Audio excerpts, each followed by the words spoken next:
lahir, besar, dan tinggal di sini, beranak pinak hingga kemudian menua di tempat yang sama. Inilah yang terjadi di Kampung Arang, Penjaringan. Meski mungkin asal-usul orang tuanya pendatang di ibu kota, namun anak-anak dan cucunya sebagian besar dilahirkan di metropolitan Jakarta. Jumani misalnya, lebih dari setengah usianya dihabiskan di Jakarta. Mantan awak kapal asal Sulawesi ini akhirnya memilih untuk kembali pulang ke Jakarta. Sempat berpindah-pindah tinggal di sekitaran Waduk Pluit, ia akhirnya membangun rumah pada tahun 2000 silam. Jumani sadar benar, ia tinggal di tanah negara dan bisa digusur sewaktu-waktu. Saya boleh lihat KTP-nya, Pak? Oh, ini KTP-nya ya. KTP-nya ini Jakarta Utara. Kapan waktu itu Pak bikin KTP ini? Udah lama, kayak musiman gitu, KTP musiman. Yang tapi DKI juga. KTP musiman. Bedanya setahun sekali mati. Pernah dengar Pak katanya mau ada revitalisasi kampung kumuh. Tadinya kan penuh rumah di belakang itu. Cuma ada di bawah waduk itu kan dibongkar waktu masih Gubernur Pak Ahok. Ada yang pernah ngomong dibikin rumah, tapi sampai sekarang belum nongol. Dibikin rumah apa Pak? Bapak dengarnya waktu itu? Namanya itu rumah derek apa? Jakarta masih terus menjadi magnet bagi pemburu rezeki. Berpusatnya perputaran roda ekonomi dan uang hingga 70% di Jakarta membuatnya selalu diserbu kaum urban. Bagi mereka yang tidak siap dan memiliki keahlian, sudah pasti terpinggirkan. Hartama adalah salah satunya. Sepeninggal sang suami 2 tahun silam, ia kini sendirian menghidupi 4 orang anaknya. Kondisi rumah tinggal yang ia tempati bisa dibilang cukup memprihatinkan. Dinding rumah saja harus berbagi dengan tembok sang kakak. Seng ala kadarnya menjadi pelindung dari panas dan hujan. Banjir dari pakaian juga semua di dalam tuh lembab. Di sini kan bisa dibilang tuh pemandangannya langsung ya, view-nya ya. Iya. Ibu kalau lihat apartemen kayak gitu gimana rasanya? Itu kan rezeki dia yang punya ya kan, yang nempatin juga ya kan, pasti kan yang nempatin juga kan karena uangnya ada ya kan. Ya saya cuma punya ini.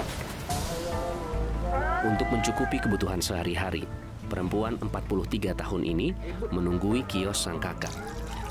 Sebagai tambahan penghasilan, ia juga mendaur ulang limbah ban bekas untuk dijual kembali sebagai bahan dasar pembuatan tali.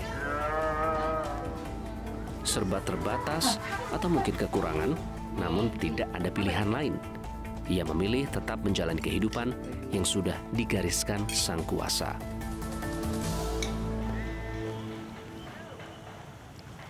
Kalau kita berbicara tentang image atau citra Jakarta, mungkin saya, Anda, atau mungkin kita semua itu membayangkan Jakarta sebagai kota metropolitan yang megah, pembangunan tanpa henti.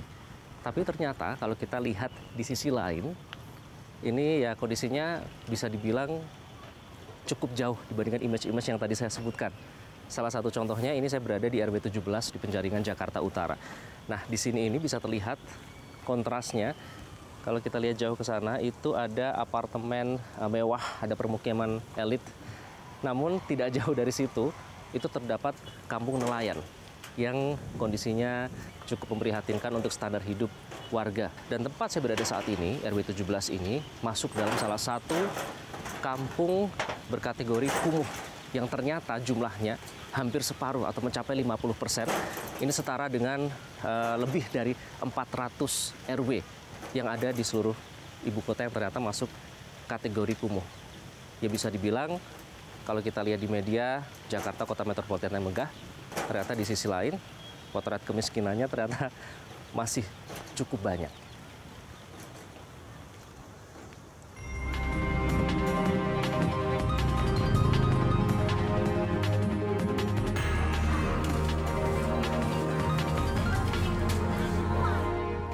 Sejauh mata memandang, rumah-rumah di permukiman RW 017 Penjaringan ini sebagian besar adalah bangunan semi permanen. Permukiman di sini persis berada di bibir Waduk Pluit. Wilayah RW 017 adalah permukiman kumuh yang masuk daftar program revitalisasi Pemprov DKI Jakarta. Namun nyatanya, belum semua RT di satuan rukun warga ini tersentuh revitalisasi. Di antara 12 ini yang paling challenging, yang paling menantang yang mana, Pak? RW mana dan kenapa? Yang paling menantang di RW 17 di Muara Baru. Kenapa Pak RW 17 Muara Baru yang paling? Lokasinya yang paling besar, kondisi salurannya yang agak berantakan gitu sih Pak. Mungkin kita bisa lihat detailnya. Oh ada? Dari petanya gitu Pak. Ada peta penataannya? Ada. Boleh lihat ya Pak? Boleh, biar lebih jelas untuk melihatnya. Pas banget wilayah yang masuk penataan. Menatakan RW 1, 2, masuk 1, 4, 7, 8, 11, Oke. Sampai yang ujung itu juga Pak? sampai 17 ini terakhir yang 17. Oh itu yang paling susah tadi itu? Iya. Pak, ke pasar ikan, kampung akuarium berapa? Kerasnya kehidupan di Jakarta selalu menyisakan cerita. Berkali-kali permukiman liar digusur, namun fenomena itu terus ada, menjadi bagian kisah dari setiap metropolitan. Termasuk kawasan permukiman akuarium di Jakarta Utara. Tahun 2016 silam, permukiman ini dibongkar oleh Gubernur Ahok. Sebelumnya ada ratusan rumah bedeng dihuni lebih dari 160 kepala keluarga.